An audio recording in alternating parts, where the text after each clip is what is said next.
Hello again folks, today is another giveaway entry and that is my part 3 for the Stu 36k. What he wants to do is to tell us about our best teacher we could think of in life and teach him something as well. That's quite a good one. So, where do I start? Best teacher in life has to be my granddad. Before I was 10, well, when I was 3, my real dad died, and then obviously I looked to my next father figure, which was my granddad. And before I was 10, he taught me how to play checkers, how to make a shoebox puzzle, with a wire and a battery and a light, so you can get the wire round and everything else, and how to wire a plug, and all sorts of things. And he also made a pair of stilts out of one of our old cots back in the days where everything was made out of wood. So that's my shout out, and that's to my granddad and all the things he taught me, because they're all kind of part of who I am now in a big way. So what can I teach you, Stu? That's a good question. It's a very good question. Now, normally when I try and pick locks, I try and pick them as I'd find them in the wild, just a tribute to locksmiths. So a multi-cylinder would be this way up in the vise, pins up. A Euro cylinder would be pins down in the vise, as we'd find them over here. But my tip is, one of my tips is, try picking what you'd find pins down, pins up. And also try and pick it both clockwise and anti-clockwise each way. Both pins up and pins down. That's 4 different picks out of one lock you'll find, which is tip number 1. Also, following on from that, you may have noticed me using this thing, and that's because this will be found in the door, this will be found in the door, so if we go in the vise. Padlocks, however, aren't in a door. They're normally on a hasp of some sort, which is why I use this. So with that being said, I do try and learn new skills or whatever. So picking padlocks in the hand, because padlocks are normally in the hand as it would be in the wild. Moving on from that, this is my nemesis for this detainer lock. I featured this in my last video, and I can't get past picking these. Do my head in the do. What I will teach you is what I'm learning about these on my way, so we can learn together if you want to. Now, first of all, when I first started seeing these about 3 years ago, obviously I got the cheap picks for cheap sets. I will leave a picture down below of me picking one of these, or one of these picked.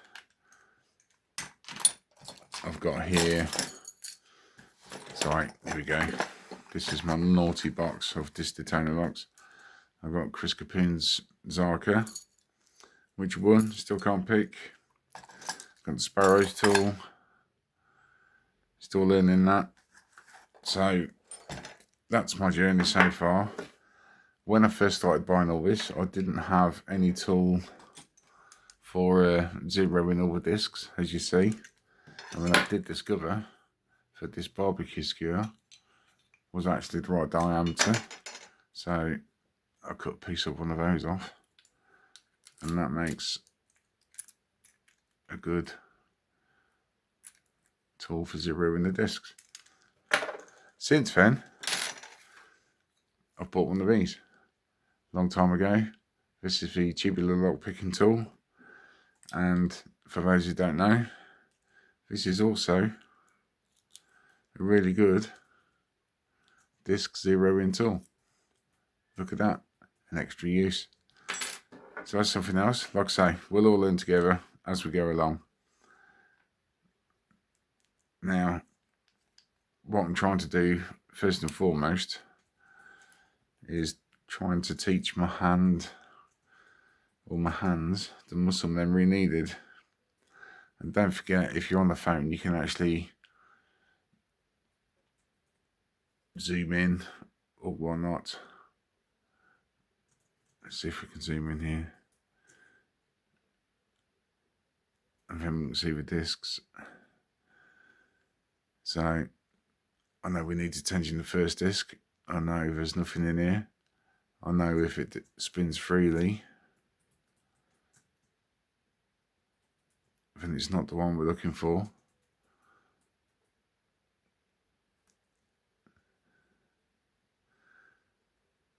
I'm trying to do this through the phone. But anyway, the point is, I'm not going to pick this today because I'm still learning and this is beyond me. It's my Achilles heel.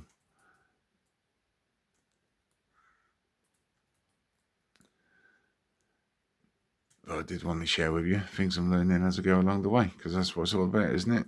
Sharing is caring, and we all learn together. But what is really cool is just how we can see all these discs move. I'm not doing a very good job here.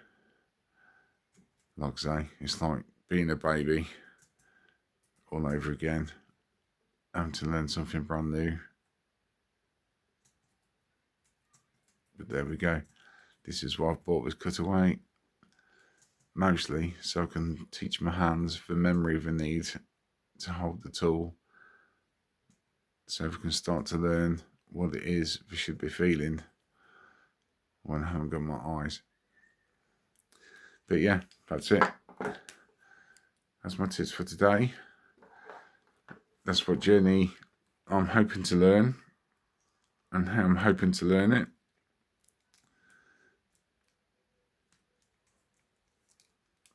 And hopefully a couple of little tips on the way. Making handmade tools or finding another purpose for tools you already have. That's it for now, folks. If you don't know Stu, go and check him out. And congratulations on 36k, brother. All the best to you, and here's to many more. That's it for now, folks. Take care. Bye-bye.